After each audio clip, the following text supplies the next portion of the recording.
Democracy depends on a free press. Please support our independent journalism at democracynow.org/give. South African President Cyril Ramaphosa says he will meet with President Trump at the White House next week after a group of some 59 Afrikaners arrived in the United States Monday after being granted refugee status. Afrikaners are the white South Africans who ruled the country during apartheid. This comes as the Trump administration has suspended refugee resettlement for almost everyone else in the world. Speaking Monday, Trump claimed white South Africans face racial discrimination, even though the country's white minority still owns the vast majority of farmland decades after the end of apartheid rule. Trump said he's allowing them to come to the United States to escape, quote, genocide. It's a genocide that's taking place that you people don't want to write about, but it's a terrible thing that's taking place, and farmers are being killed.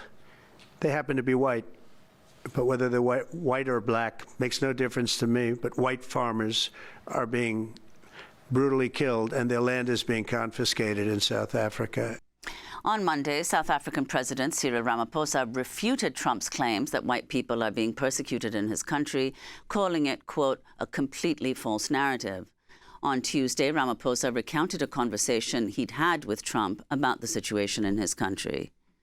I had a conversation with President Trump on the phone, and he said, what's happening down there? And I said, President, what you've been told by those people who are opposed to transformation back home in South Africa is not true. And I added to him, I said, we were well taught by Nelson Mandela and other iconic leaders like Oliver Tambo on how to continue to build a united nation out of the diverse groupings that we have in South Africa. We're the only country on the continent where the colonizers came to stay, and we have never driven them out of our country. So they are staying, and they're making great progress. It's a fringe grouping that does not have a lot of support, that is anti-transformation and anti-change, that would actually prefer to see South Africa going back to apartheid type of policies. This comes as South African-born Trump advisor and multi-billionaire Elon Musk has also accused South Africa's government of promoting what he calls white genocide. Musk's grandfather moved his family to South Africa after embracing the country's apartheid system. On Wednesday, Musk's artificial intelligence chatbot, Grok, became a trending topic on X when people tried to use it to answer questions and check facts. And the chatbot added the topic of white genocide in South Africa to its responses, telling users it was, quote, instructed by my creators to accept the genocide, quote, as real and racially motivated, no matter what the question was. For more, we're joined in Cape Town, South Africa, by two guests. Herman Wasserman is with us, professor of journalism, director of the Center for Information Integrity in Africa at Stellenbosch University. His new piece for the website Africa is a Country is headlined Trump's Fake Refugees. Wasserman himself is a white South African, an Afrikaner. And Andile Zulu is a political analyst with the Alternative Information and Development Center. His new piece for the website Africa is a Country is titled Race, Power, and the Politics of Distraction. We welcome you both to Democracy Now! Herman Wasserman, let's begin with you. You are a white South African and you are an Afrikaner. If you can explain, first of all, to the world what exactly that means and what you thought when you heard President Trump charge white genocide in South Africa. Well, I would say that my first response was one of incredulity, and later met with, I think with disgust even, and just rejection of this notion of a white genocide or whites being persecuted. And I think that view is shared by many others, white South Africans, and certainly the majority of South Africans in the country. Well, Andile Zulu, if you could also respond to these claims of a white genocide in South Africa and Trump bringing over these 59 Afrikaners to the U.S., and talk about this in the context of this the new law that replaces the 1975 Expropriation Act in South Africa, and explain why that's been so controversial and what it entails. Well, this accusation of white genocide emanating from the White House is a conspiracy theory and a myth that has been floating around echo chambers of right-wing populists and white nationalists for many decades now, particularly within the online space.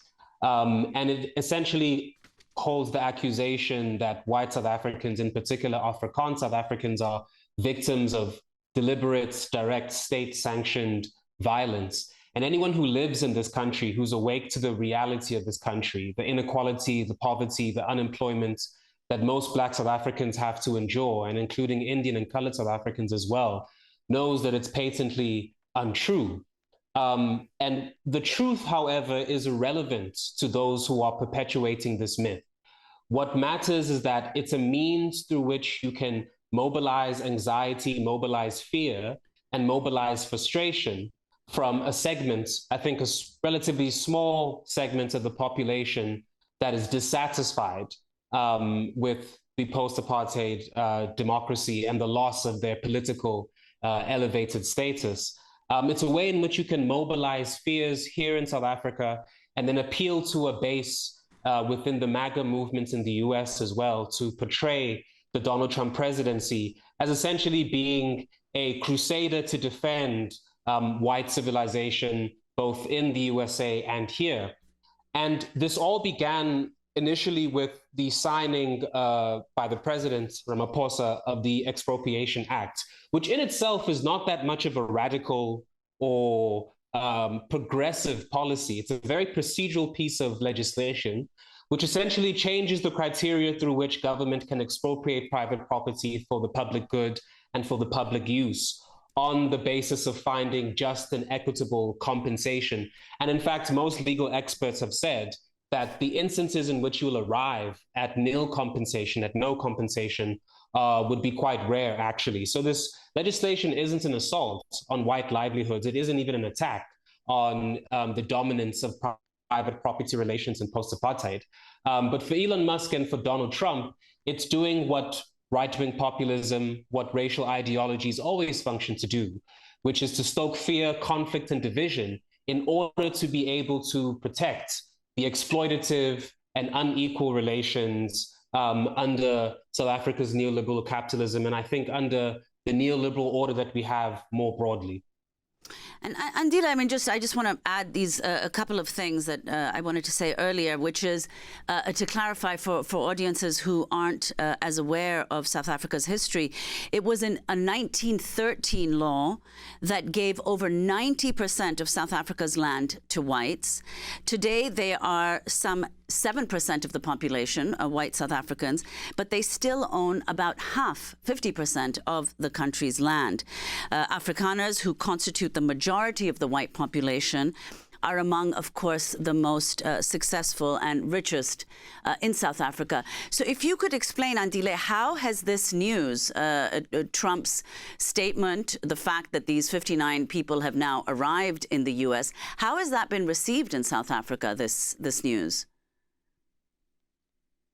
I think it's been a mixture of frustration and bewilderment and just real confusion as to what is the basis of the idea that white South Africans, in particular Afrikaners, are being persecuted. And as you said, South Africa in the post-apartheid, the past 30 years of democracy that we have, comes out of a history of a white supremacist regime, which not only dispossessed people of color of their land, but also then set up a rigorous economic system of exploitation to ensure the underdevelopment of Black people, Indians and coloreds included, to be able to amass economic and political power. Now, if you just look, for example, at the statistics that we have on the racial manifestations of inequality in this country. It's quite clear that this myth of white genocide and of white persecution has no basis in reality. For example, the unemployment rate amongst white South Africans sits at 7.9% as compared to 36.9% for Black South Africans. The poverty rate for white South Africans sits at 1% as compared to 64% for South Africans. And in fact, the people who are the victims of violence by and large due to organized crime and due to the symptoms of societal dysfunction are largely young Black men and young Black women. If you are a young Black person in the place where I live, in Cape Town, and you live in a township in a rural area, you are 16 times more likely to be a victim of homicide as compared to a white South African. But however, it's just important to clarify that white South Africans, of course, because we are all living in a country that has many issues and many crises, are still, of course, victims of violent crime, of state dysfunction, of economic anxiety and of financial precarity, but they are not victims of those things but because they are white. Those issues are a symptom of a larger dysfunction due to an incapacitated state run by kleptocrats trying to enforce neoliberalism on an increasingly dysfunctional economy. So it's quite important to say that the myth of white genocide has no basis in reality.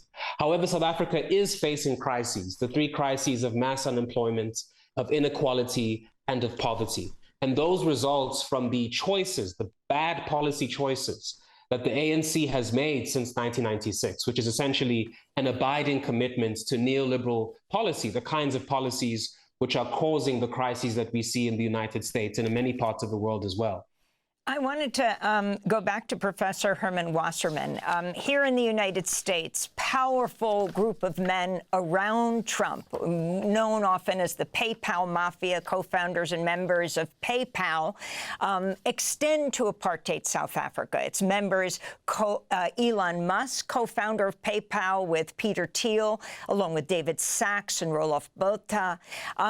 So you have this situation where most refugees in the world are not allowed into the United States right now, where refugees are being thrown out of the United States. But you have this group on Monday of 59 white South African Afrikaners arriving in the United States after being granted refugee status. Can you talk about this small group around Trump and what they mean for Trump's worldview right now and what it means that these refugees are brought here? Did it get much attention in South Africa?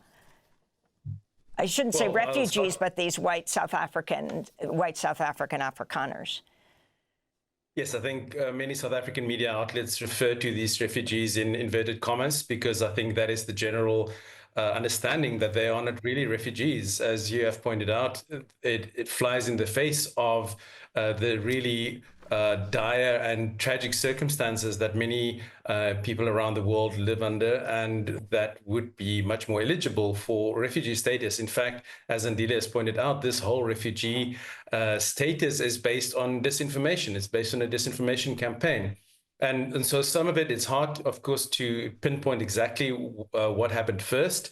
And one could argue that some of these white former South Africans around Donald Trump would have had his ear and would have maybe helped him tap into this sort of narrative of white persecution. They also represent to him maybe white South Africans who have left the country and have sought their fortunes elsewhere. And but I think what is also important to recognize is that this has also been the result of a concerted effort by some Afrikaner lobby groups over many years to fan that idea that white South Africans, especially Afrikaners, are being persecuted. There have been a consistent campaign by the Afrikaner rights group AfriForum, who have been pushing that narrative for many years. They have lobbied Washington, they have met Republican officials, they've appeared on conservative media outlets like the Tucker Carlson show.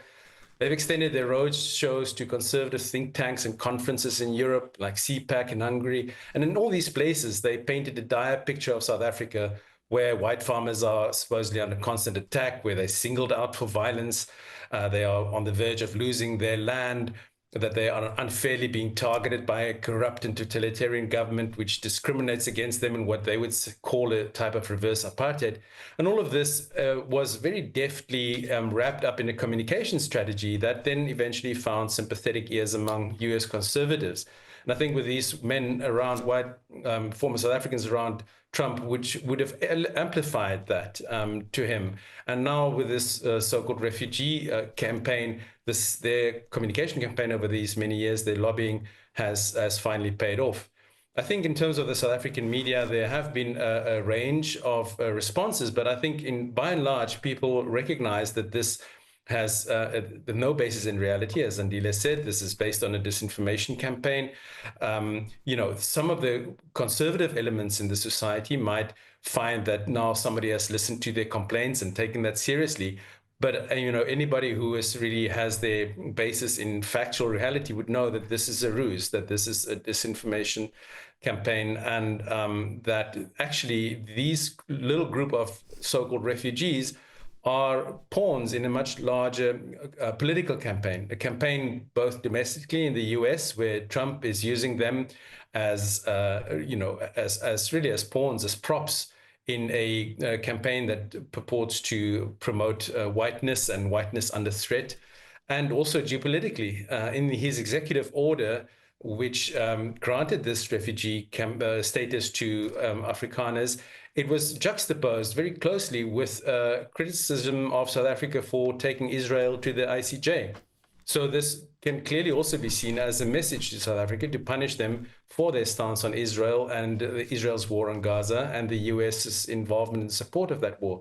So I think one has to understand that this is, although this group of Afrikaners might be the tokens, might be the people propped up in front of the cameras in this media event, that they are actually pawns and props in a much larger domestic and geopolitical political campaign for Trump, and also domestically in South Africa for a group of Afrikaners who actually do not have any intention to leave. AfriForum and these groups said that they do not want to leave. In other words, this is really a power play for them domestically as well, to force the South African government to take their complaints more seriously, to take their claims to privilege more seriously. So it is not really about that group of 49 or however many refugees. And of course, the U.S. threw out the South African ambassador to the United States as well, as President Trump goes after universities that talk about structural and historical racism in the United States. Herman Wasserman, I want to thank you for being with us, professor of journalism, director of the Center for Information Integrity in Africa at Stellenbosch University. His new piece we'll link to in Africa as a Country is headlined Trump's Fake Refugees. Professor Wasserman himself, an Afrikaner, a white South African, and Andile Zulu, political analyst with the Alternative Information and Development Center. His new piece for the website is Race, Power, and the Politics of Distraction. We'll link to that as well. Both of them joining us from Cape Town, South Africa. Democracy Now! Is funded by viewers like you. Please give today at democracynow.org/give.